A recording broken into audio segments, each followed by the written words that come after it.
Have you ever daydreamed about racing off-road down in Mexico, or how about racing a Pro 4 short course truck in Crandon, Wisconsin? Today's guest is probably the only Canadian who's raced the Mexico desert, as well as raced the intense Midwest short course races in a Pro 4 race truck. Follow along to talk about racing the 5-day-long NORRA Mexican 1000 in a short wheelbase Bronco, as well as we talk about the differences between desert racing and short course racing. Hey everyone, it's Wes from 4x4 Canada. I grew up in a 4x4 family.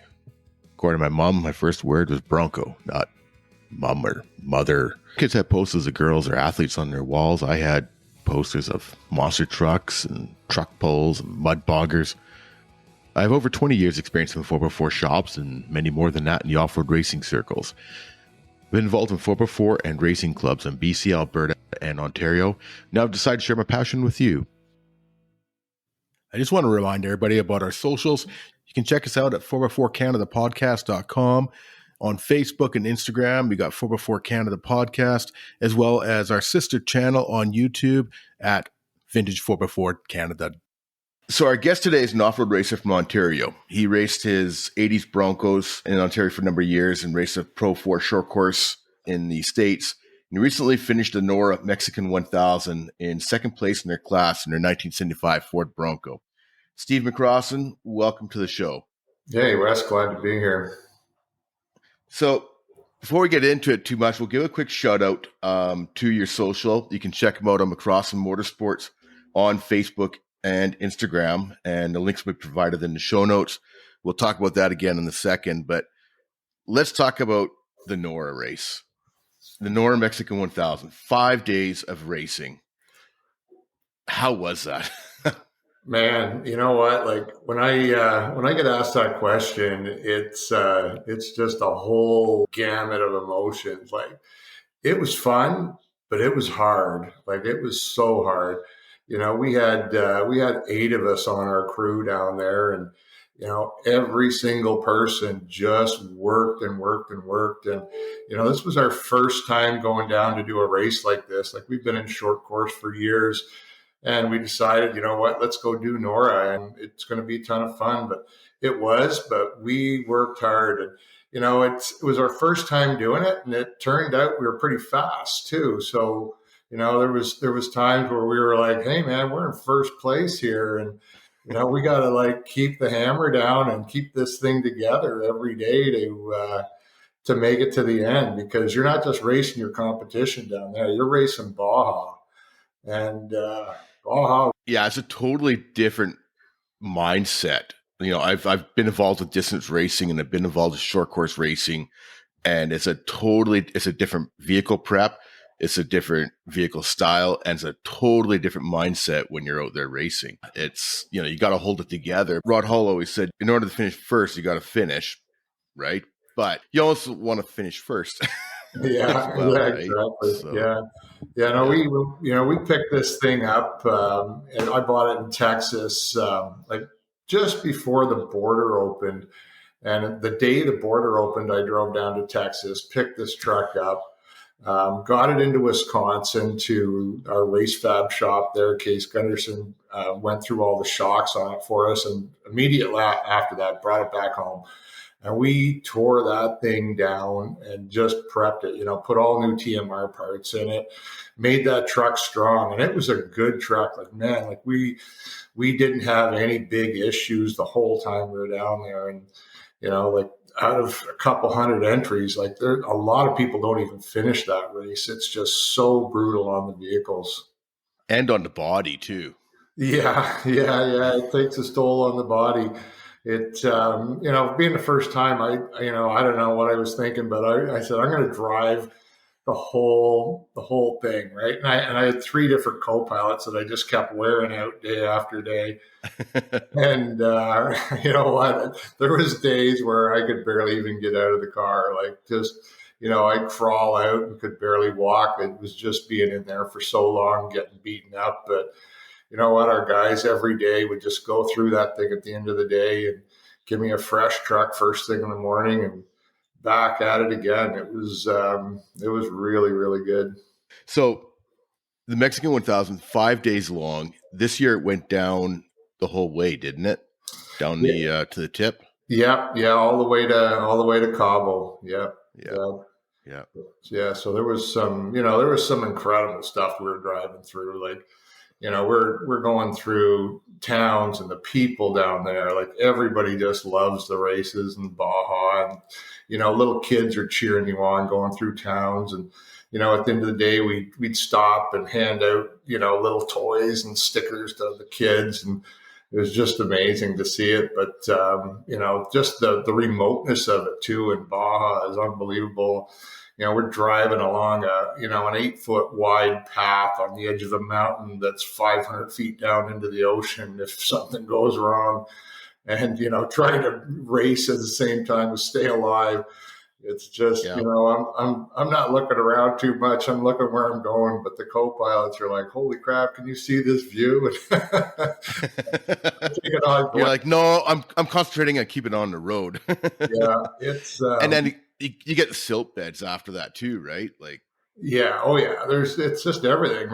We hit a silt bed that was so rutted out, we ended up being high sided and got stuck for about an hour and a half, and ultimately that cost us winning our class. That's what we believe, that if we hadn't got stuck in there, we lost to it's like we were second place by 40 minutes, and yeah. we're an hour and a half in a silt bed. So, but you know what? That's Baja, right? Like you just don't know what's coming at you. So everybody's got issues, and they got to deal with it. Yeah, exactly. And what class were you in? I know there's a multiple amount of classes at the NORRA races, and there's a lot of vintage race vehicles, and then there's some of the newer ones. But what class were you guys in? We were in vintage short wheelbase 4x4, which turned out to be a really great class because we had 7 vehicles in our class. Where as a lot of the other, like Pioneer Bronco, there was only one guy in the class, right? So it's great they go up and get the trophy, but they're not. It's still fun, and we're all racing together. But it was nice having so much competition. There was Jeeps, and and these guys were unbelievably fast too. Like there was one day we were following the guy that won in a Jeep that beat us. And I said to my co-pilot, I said, I'm going to hook in behind this guy on this big gravel road. And man, that guy must have been going like 110 miles an hour on these gravel roads, like just sliding sideways, like just a full on drift. It's almost like a Pikes Peak type thing. And, for these old Jeeps and Broncos flying through that stuff at that speed, it's a pretty cool feeling. Especially that short a wheelbase. Yeah, yeah, exactly. Yeah, yeah, yeah. Yeah. Like these things are, they don't call them bucking Broncos for anything. Like that's just the way it is. Like when you're going through the desert, these things are, it's like you're looking up at the sky, ground. It's just, they do beat you up. That's for sure. But there's something about that though too. Like, I mean, as you know, I'm a huge vintage guy or old school guy, and there's you take something like your Pro 4 and you take some of the Bronco, totally different race style, totally different race driving, different driving style and mentality. But there's something to be said about the older stuff and surviving a 5 day race rather than a 15-minute race and it's all over with kind of idea, right? Oh, 100%. Yeah. It's, like these old vehicles, it's just going back to the roots, right? Like, when we were down there, there was vehicles in this race that actually raced in the original 1967 NORRA race. Like that's how far back it goes with these cars and the people that bring these things down here. So it's history, man. People are keeping the history alive. They're building these cars, they're keeping them together and taking them back out there. Broncos, like the big Ollie Bronco was down in Baja, and they raced it, and the guy that owned it flipped it over during the race. And they just pushed that thing back over and kept going. And it was That towed yeah, up pretty good. Yeah, yeah, it's crazy. That truck, the guy bought it for 1.87 million, and then proceeds to put it in a race and take it out and race the thing. Well, you know what? That's amazing. Yeah, that was definitely one of the things I wanted to bring up. I mean, that, $1.87 million and you flip it on the roof twice. Yeah. Like, but that is a piece of iconic history, and hats off to the guy for not just putting it in his garage and letting it sit there, but actually bringing it out, letting people see it, and actually racing the thing. I don't know if he'll ever do it again, but hats off to him. I mean, Yeah. that's Yeah, for sure. awesome. And then they also had the Strop display. Is that how you pronounce it? Bill Strop Yeah, yeah, display. yeah. I call it stroke. Yeah. Yeah. So it was really cool. Yeah, there was they had some stock original Baja Broncos there. Andrew Norton had the Colt there. There was Big Ollie was there, and a lot of the other Broncos. We had our Bronco in the display there, and all the other Bronco guys were there too. But it was really cool seeing those vehicles. Everybody set up, and just the history that was there is just amazing. Yeah, that's one thing I was really hoping to get down there this year just to check it out. And there's so many, like you say, the Colt and Big Ole, and there's so many other iconic race vehicles like the X-Rod Hall Dodge, and those are vehicles that I grew up seeing in magazines, and Yeah. it's definitely was the year to go down for sure. You guys going back again next year? Yeah, we're looking at going back again next year. It's one of those things when you finish it and you get home, you're like, man, I don't know if I'll ever do that again. But as time goes on, you kind of forget about the pain, and just a couple of weeks ago, I started working on the Bronco again, looking at what can we do better and make better on it. So we're already making some changes to it. The brakes were kind of funky on it, and we want to do that and make that thing stop a little better. So it's a progression, right? Like you never ever stop. Like you're always trying to go, okay, what can we do better? How can we go faster? And it was hard when we were at the awards banquet, when we're down there getting our second place. I said to my crew chief, Rob Purcell, I go, look at that right there. There's the first place stage. I go, how close we were to that? Like, it's just, we were so close we could taste it. So when you see something like that, it's like, you know what, maybe we can get it next year, right? Yeah, that's the racer mentality, right? You get back and you on the drive home, you're thinking, okay, I'm beat, I'm done. And then 3 days later, it pops into your mind. It's like, oh, we're so close. And oh yeah, maybe we can do it again next year. And it's the distance racing is definitely, I find, a whole different ball game compared to the short course stuff. Yeah. And I enjoy both, but the distance is sort of where I really enjoy it. It's more of it's a true test of machine and person and mind as well. Yeah. It's you're not going full out balls out you can't go full out balls out. You got to drive smart, but you also have to drive fast, right? So Yeah. tell us about the Bronco. What it was it was a race truck. It was down in Texas. You guys brought it up, and like I say, you went through, rebuilt it. What are you looking at for suspension and motor and all that on the Bronco? It's got a small block Ford in it that's based off a 351 Windsor.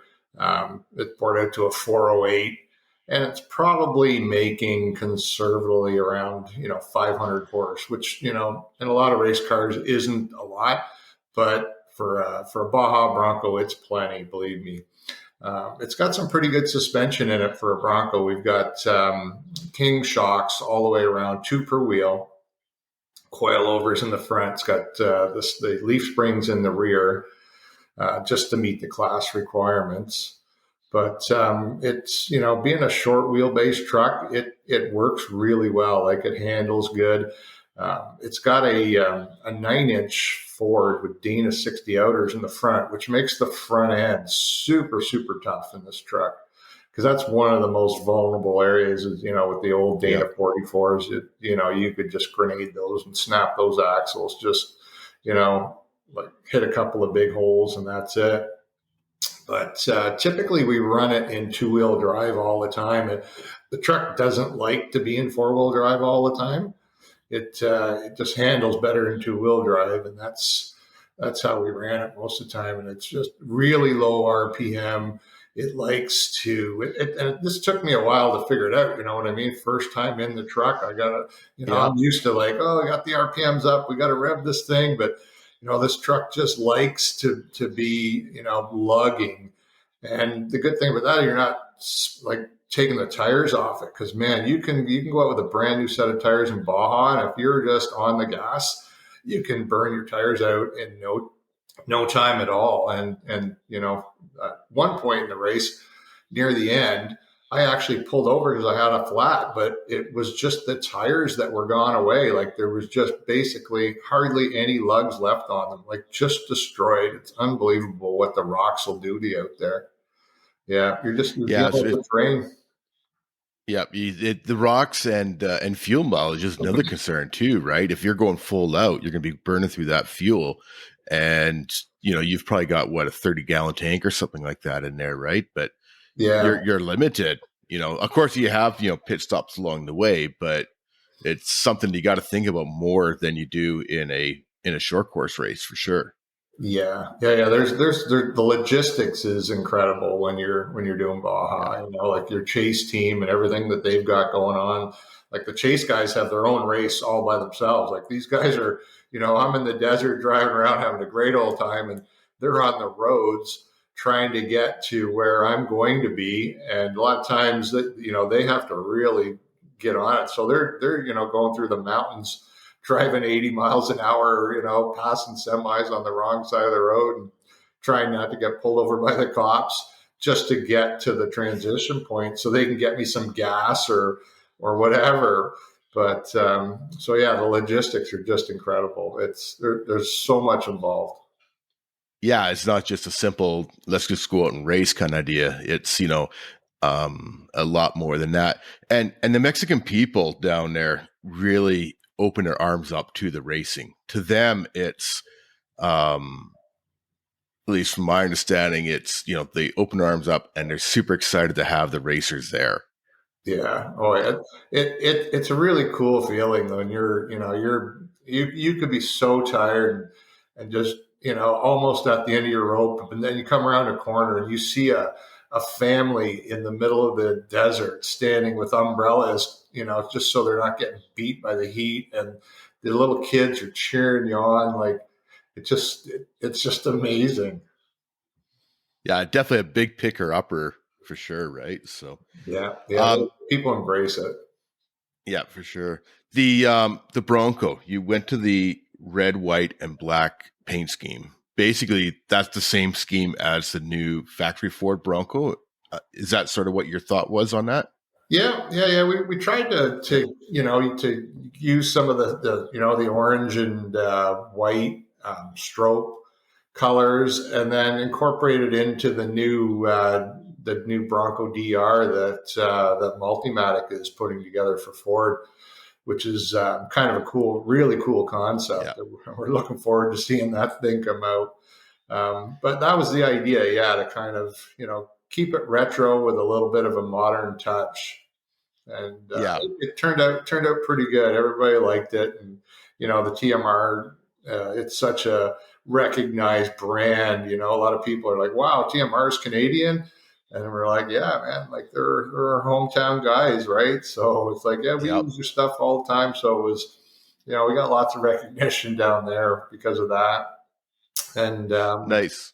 yeah, and being Canadian too, right? Like it's just there's not that many Canadians that go down and do this type of stuff. So we opened a lot of eyes down there. That's for sure. Yeah, that's great. The Canadian thing is there's like you say, there's not much for distance racing up here.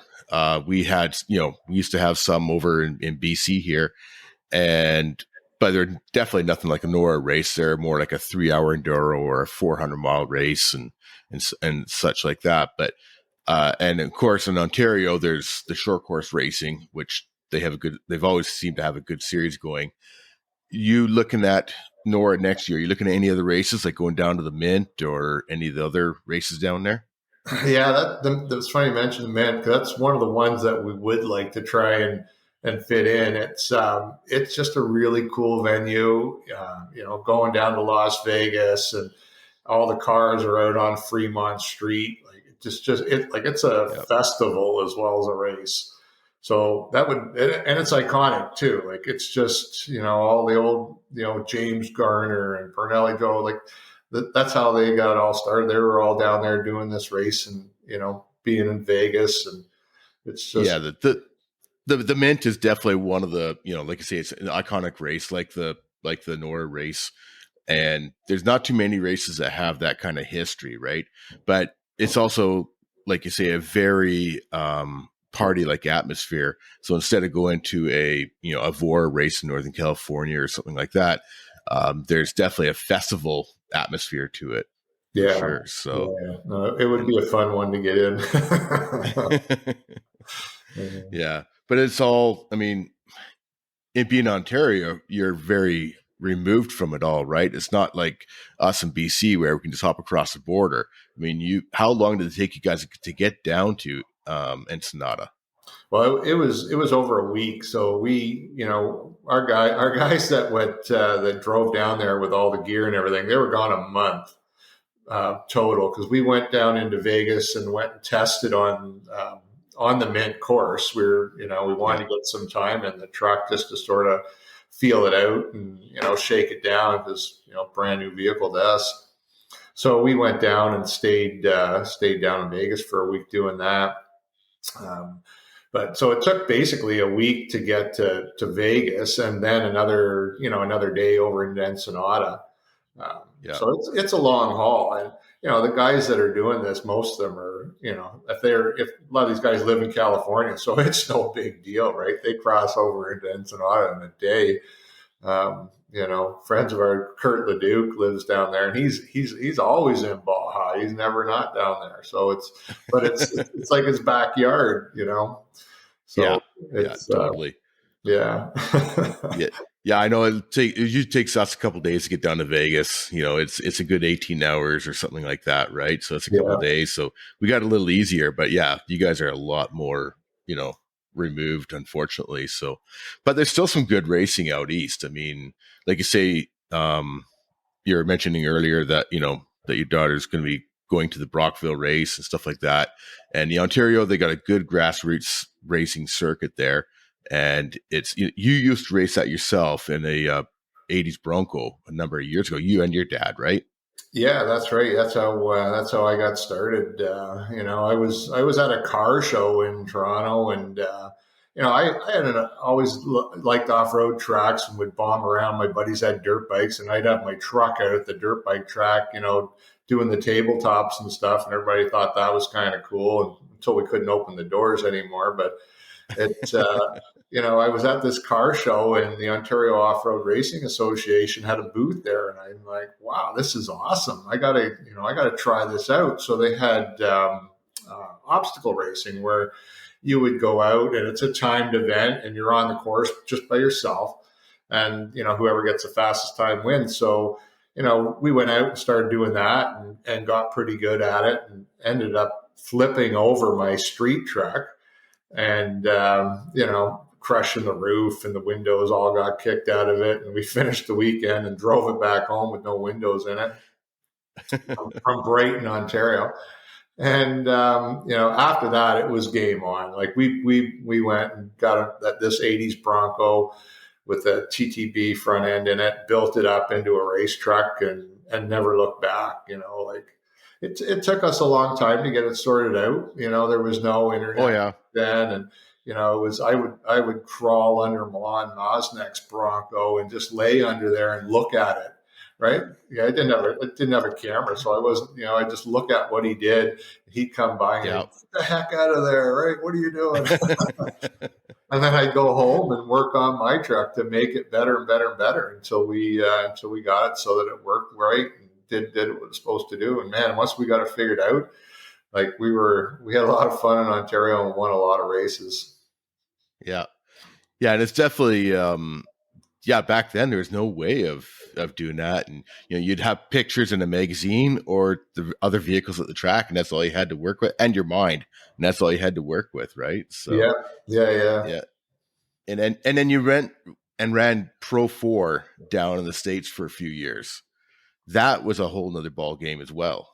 Yeah, that was an insane insane time for sure. Like we we spent a lot of time going down to Crandon, Wisconsin with the Bronco, and we won world championship down there in 94 and 95, and just got to know the people down there. And one thing led to another, and Rob McCachran's Pro 4 truck, the ortho truck that he raced, that was a truck built by Kurt Leduc, came up for sale, and we picked it up and decided, you know what, let's do this. And we made the commitment in 2000, and we raced right up into 2009 in Pro 4.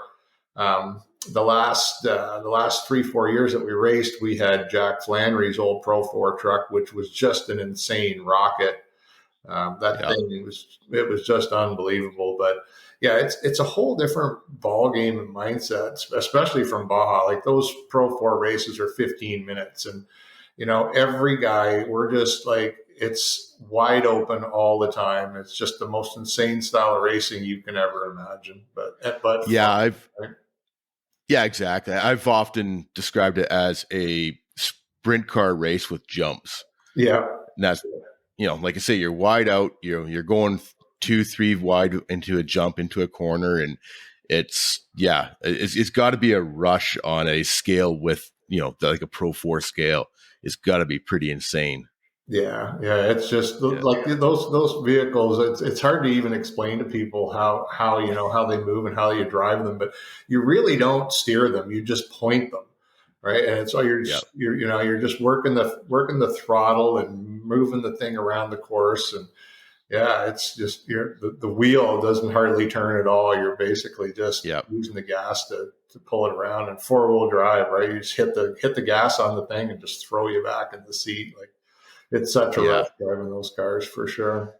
I remember when he came out to Brockville runs, and I think you're just doing some testing or towards the end of the season. And I was looking at your vehicle, and it was almost like you're almost standing the way that the seat was mounted. It was just a different style than I'd seen before in other vehicles. So they're Yeah. just a totally different vehicle. Um, Going back to the Bronco, um, I know that you are also a fan of early Broncos like I am. And I think you've got a couple other ones too, don't you? Yeah. I've got a 71, and that I drive, as much as I can because it's just so much fun to drive. And a bunch of other ones that I, kind of got in the line to get restored. And then I work Yeah. on early Broncos for other people as well, like guys that just hear through the grapevine that I've got some. And we like with our racing background and suspension and all the stuff that goes on, we were able to put a lot of that, knowledge into the early Broncos and make them. If you're an early Bronco guy, those things got some pretty bad bump steer. And, Yeah. Yeah. like if you've got a truck like that, you just want to be able to drive it. So we bring them into the shop and go through suspension and steering and make them fun for these guys to drive. So we do a lot of that. Yeah, just for random people that, kind of hear through the grapevine. And yeah, we got Broncos everywhere around here. It's yeah, Nice. Yeah, that's one thing that we found too with the racing. I was with Sportsman for All Drive-In and Bob Nesty for a number of years as an employee, and we found with his racing with the twin traction front ends that we found out where the weak points were, and you could totally take that into everyday or weekend warriors vehicles, take that technology, and because you find out what breaks, what works, and that. And as a 4x4 shop, it really helped us, and our customers being able to find out where the weak points are and making their stuff work too, right? So yeah, the that's one thing. If you guys check out McCrossan Motorsports on Instagram or Facebook, and they've got pictures and some videos of the shop, and what's going on in the shop and that. And one of the videos has you walking in from the exterior into the shop. And dude, that shop is awesome. Basically, to let people know, it's sort of a vintage look around. It's almost like an old cabin look on the outside and some antiques net. And then you go inside and it's all nice and clean, brightly lit, your modern shop. So it's pretty impressive. You got to check it out on their Facebook and Instagram pages for sure. So um, that's that's going back to the Bronco. I know TMR worked out with you guys quite a bit, and everybody, you should know who TMR is. I mean, they're like say Canadian company, and they deal with all kinds of parts to help people build their vehicles. You know, everything from mounting tabs to full blown, Dana 60 swap kits and parts or things to mount, to help keep the garage safe and clean and stuff like that. So let's talk a little bit about TMR and then maybe some of your other sponsors that you use or that you have. Yeah, TMR, I like it. Can't say enough about those guys. Like the product, the people, like it just they go way over and above anybody's expectations, and anybody that's dealt with them would say the exact same thing. Like, just the product is amazing, and you place your order and it gets shipped. Like I pick up, but man, it's just a lot of time. Like the lead times for stuff now is crazy, but somehow these guys are keeping it together and keeping their customers happy. And if you need stuff for off road, they're the guys. They're the go-to guys, 100%. And they supported us, on this whole Baja thing. Like, right from the start, I went in and talked to Tim and Mike, and they're like, "Yeah, we're on board." It wasn't even a question, and we're so glad to have them on board. So TMR is a big part of it. We had Polito Ford and Lindsay. Anthony Polito, he jumped on board and helped us out with his company that he deals with, did all the wrap. Um, Wilson Water Wells is another local company in the Newmarket area. They're friends of ours that we raced snowcross with for years. They jumped on board. It just lots of people that sort of I've known over the years. When they found out we were doing Baja, they're like, we got to get involved in this. Like, how can we, what can we do to make this happen? And it was great, just like the support, because this isn't a one man deal when you're going to buy. There's so many people, back home, giving us support, and then all your crew guys. Like you need a team. You need people around you to make it happen. So lots of support. Yeah, and speaking of the team, it's not just a weekend before the race, work on the race truck kind of idea. I mean, for some people, I've seen people still working on the race truck at the races as they pull in, kind of idea. But something like Baja, you're prepping, especially if you have to drive so far. But you're prepping, 2, 3, 4 months ahead of time. And sort of taking a vehicle like you guys did a major overhaul on the Bronco. How far are you planning on going again this year? You mentioned the brakes, and just sort of go through and just do your regular maintenance on it and then give it a shot again next year. Yeah, we'll strip it down. So we'll like pull the front rear disc right out of it, pull the tranny out of it, and go through everything. It's so much time and money, and to go down to do a race like that, you need to put in the time to make sure everything's good. And that's what makes you finish races is the prep work. Because it's like you might not need to pull that front diff out, but if you don't, you're not going to find the issues. One little thing can let it down, and then you're on the side of the trail and you can't get it back going again. So, if you can find these little things, and just it's the little things that bite you. Yeah, a little broken bolt here that might have had a crack in it, and it breaks the next time out or whatever, right? So it's definitely we do all new hardware when we do take it apart. So it's even the bolts get replaced. So Yeah, it's just not worth reusing old stuff because it takes a beating. for sure. Definitely. Definitely. What was your, I know I'm bouncing around a little bit, but flipping back to the NORRA race, if you could take one memory out of that you could have forever, what was probably one of your favorite memories down to that race? Yeah, that's a tough one because there's just so many, right? Like it's just, but I would have to say, the contingency in Ensenada was pretty Yeah, cool. Like just you're walking around. You talked about seeing guys in magazines when you're a kid. So these guys that I saw in magazines when I was a kid, we're standing talking to them. yeah, So, yeah, like it's amazing just to be able to be part of it, and everybody's so great. Like you're looking at all these old vehicles and seeing it, but so that was pretty cool. And then some of the scenery in Baja, like we came into the Bay of LA, and that's one of the remotest places in Baja. Like there's no cell service out there. It's even hard to get to in a vehicle, let alone in a yeah. race car. And we come over the mountains, and the sun's kind of coming down, and you're doing 100 miles an hour on a gravel road, and the ocean comes up in front of you. Like it's just Let's stop here and camp for the night. yeah, it's a pretty cool feeling for sure. Yeah. Yeah, no doubt. The were you guys, was there any pre-running, or were you guys basically working off the GPS? Yeah, all off GPS. Yeah, they give Yeah, you, our co-pilots. One was Rob Purcell and Mary yeah, Quinn, and then my daughter Nicole.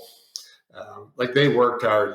The guys doing the navigating are on it. Like road books, and there's so many obstacles and stuff out there. So we have the Lawrences in the car, so they're looking at the maps. yeah, yeah. The turn by turns are all done by road books, so they got to be paying attention. That's a big thing that years ago we used to do the pre-running, and you have to have it all in your head kind of idea, right? And as things progressed, they have gone with with the GPS and a large GPS screen in front of the co-driver, and it's almost like a rally race where the co-driver's calling stuff out, basically, right? Yeah, yeah, that's Yeah, right. Yeah, so they actually don't allow pre-running for NORRA. You're not allowed to go down pre-run, but the navigators are. Honestly, I wouldn't want to be a navigator in a race car. Like they got a hard job, right? Like all I got to do is sit there and point and steer. But they're calling it out because you could be doing 100 miles an hour on a gravel road somewhere, and they're like, okay, there's a caution coming up, keep to the right.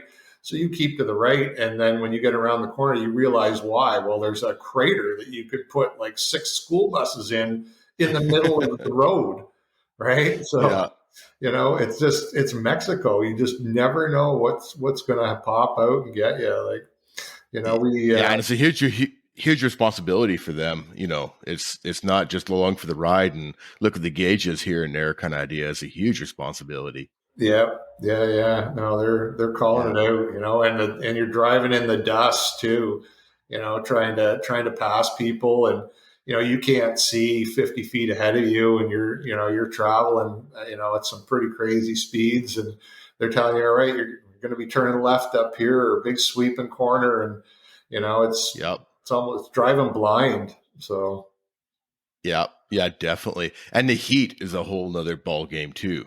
yeah, it wasn't too bad when we were down there. The further south we Yeah, got, the hotter it got. But yeah, there can be some hot days for sure.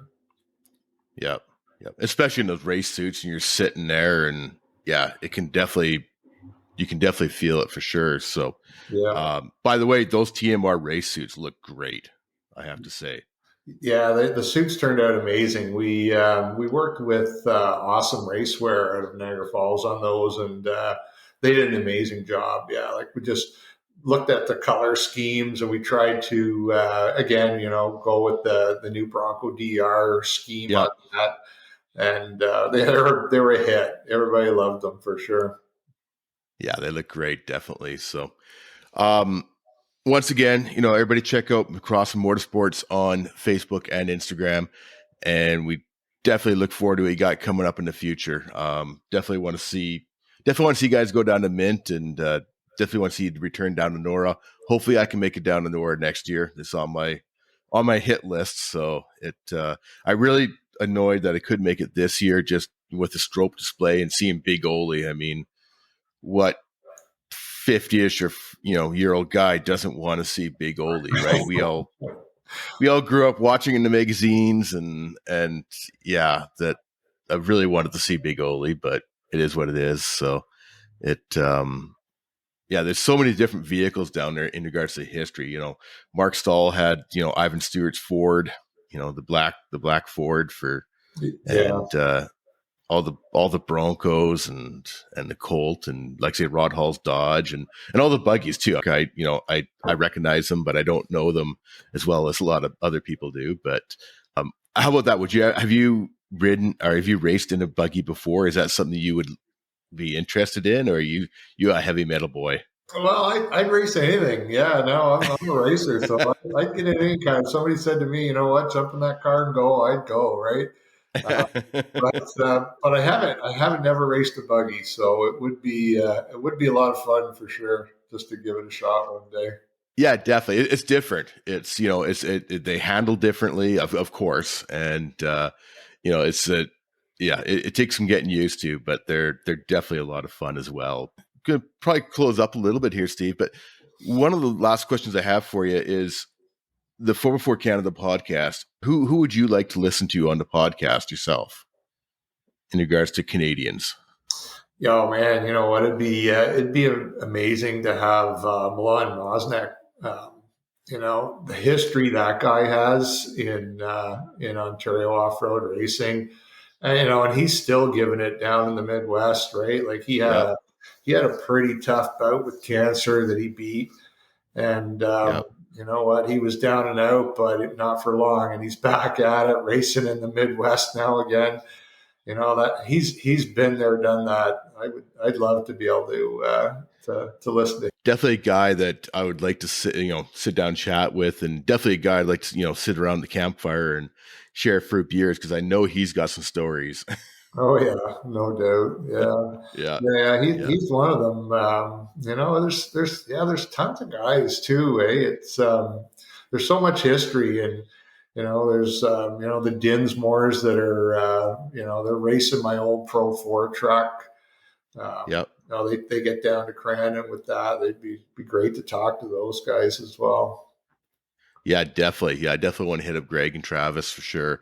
That's a long time family. I mean, the two brothers were racers in the buggies in the '70s and '80s, and yeah, the stories that they have, and the stories that they have that they're still building these days, like you say with your Pro 4.